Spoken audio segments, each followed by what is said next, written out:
Welcome back to Mrs. Zell's SOL review. Today we're talking about SOL 6.6, which deals with fractions, our favorites. We need to know how to multiply and divide fractions. We need to solve single and multi-step practical problems involving fractions with addition, subtraction, multiplication, and division. So, some hints and notes you need to remember is when you're multiplying fractions, always remember to simplify your answer in lowest terms.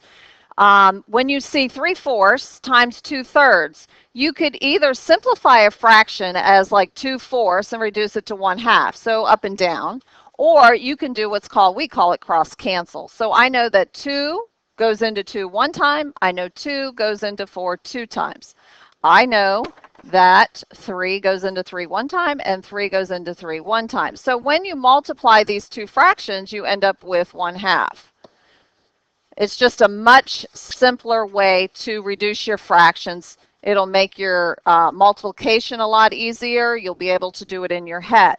Now, when you are dividing fractions, we kind of taught you the method KISS, keep it, switch, switch. And a lot of students forget that when you are dividing fractions, you actually multiply by the reciprocal. And that's why we said keep it. So if you had 2/5 divided by 2/3, keep it means keep the first fraction as 2/5. Then it says switch. Switch means to take this division symbol and switch it to a multiplication, because we really never divide fractions, we multiply by the reciprocal. So then the second switch means take this second fraction and switch it around. Find the reciprocal, 3/2. So you never really divide fractions, you multiply by the reciprocal. Then you go back to step 1 after you're done and you simplify the fraction. You cross cancel if you can, which in this case I can. 2 goes into 2 one time, 2 goes into 2 one time. 1 times 3 is 3, and 5 times 1 is 5. So your final answer would be 3/5. So I wanted to point out another thing. The word of means that you're taking a portion of something, which is actually multiplying. So when you're taking a part of something, 1/3 of 4/5, you're going to take 4/5. That's a bigger fraction, right? 4 to 5. If I want to take 1/3 of the 4/5, I'm taking a part of the 4/5. That's the of part. That's multiplication. So 1 times 4 would be 4. 3 times 5 would be 15. So 4/15 is a smaller portion. You're taking a part of 4/5. So 1/3 of 4/5 would be 4 out of 15. Remember to always convert mixed numbers into improper fractions before multiplying or dividing. Some of you forget that. Okay? If the problem says about or close to or estimating, start by estimating all the numbers in the word problem, like maybe round to the nearest whole number or the nearest half. All right, let's look at some of these questions down below. What is the product? Product means multiplication. So you're going to be multiplying 2/3 times 5/6. Now I can cross cancel, make this a 1, make this a 3, and you end up with 5 out of 9. Number 2, what is the product? I change my mixed numbers, to improper fractions. Can I cross cancel? Yes. 2 goes into 4 2 times. 2 goes into 10 5 times. So now multiply 2 times 7 is 14 and 3 times 5 is 15. So the answer is 4/15. Number 3. Again, change the mixed numbers to improper fractions. Cross cancel if you can. Makes it so much easier.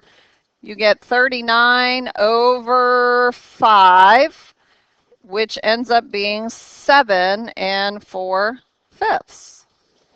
Number 4.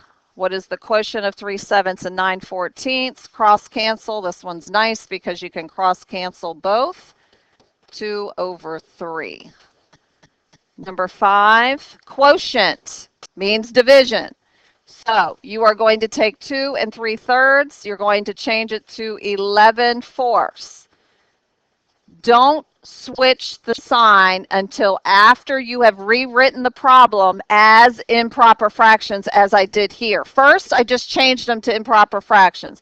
Then I kept the first one, switched the sign to multiplication, then found the reciprocal. I could cross cancel and I get 11/2, correct? Which changes to 5 1/2.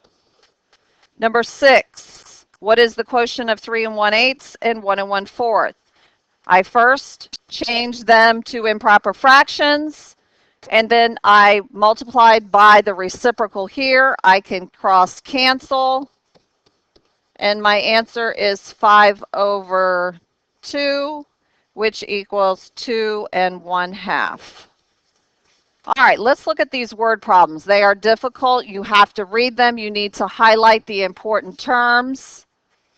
So, Kevin threw a football 19 2/3. Scott threw a football 24 1/3 yards. Which statement is true? Well, first of all, notice that one person has thrown the football further. So I would subtract the 2 and see who threw the football further, which you already know by looking at it, but how much? So what I did was I took 24 1/3 minus 19 2/3. Now, here is another area where students have trouble. So write this down. 24 1/3, that's the furthest distance, correct? Now you're going to subtract it from 19 2/3. Can you take 2 from 1? No. So if you can't subtract 1 minus 2, they both have a common denominator, so you have to remember this. You're going to borrow. Do you remember that? You're going to take 1 whole away from 24, which makes it 23. Well, where does that whole number go?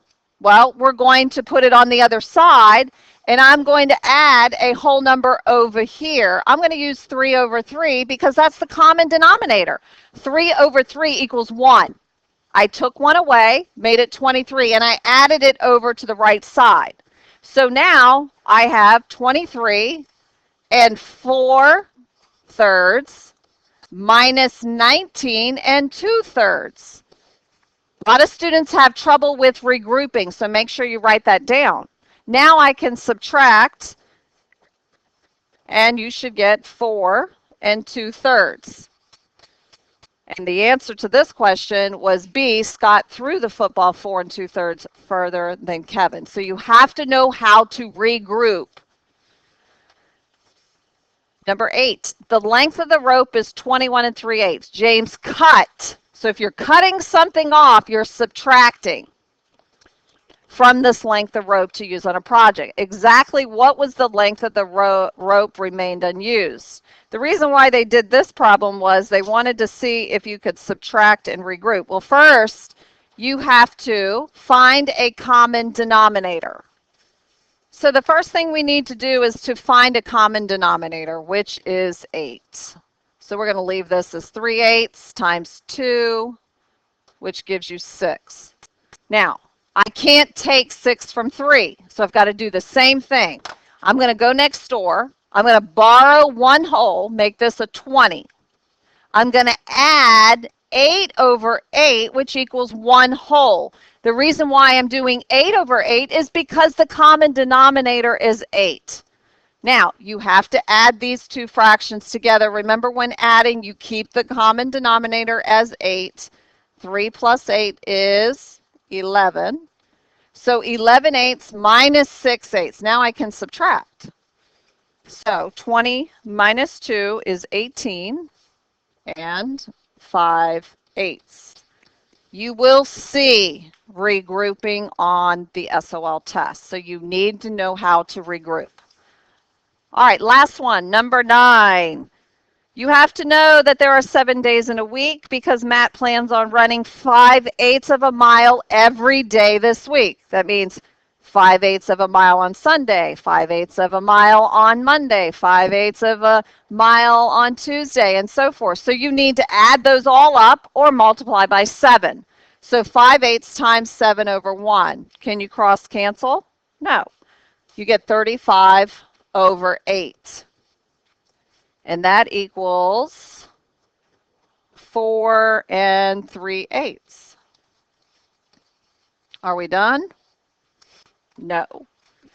Because he runs 1 1/3 miles every day next week. So we're going to multiply 1 1/3 times 7. Well, I need to change this to 4/3 times 7 over 1, which gives me 28 over 3, which is 9 1/3.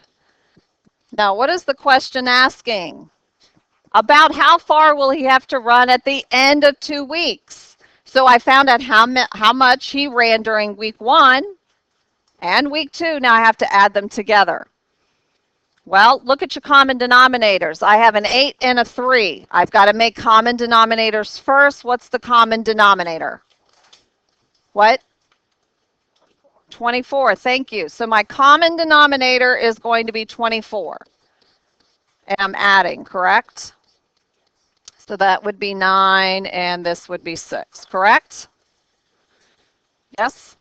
All right, so I'm adding them together. So let's see, 4 and 9 is 13. And then 9 and 6 is 15 over 24, correct? So let's see. So I noticed I just made a mistake, so I fixed it. So it is 4 and 9, which gives you 13, 9, and this is supposed to be an 8, so it's 17 over 24. So that is the final answer. Check back with us, and we'll do SOL 6.6 continued. One more thing we just noticed. So 13 and 7 over 24 should be about how far. The closest one would be B, 15 miles. Okay, have a great evening and check back with us tomorrow for me.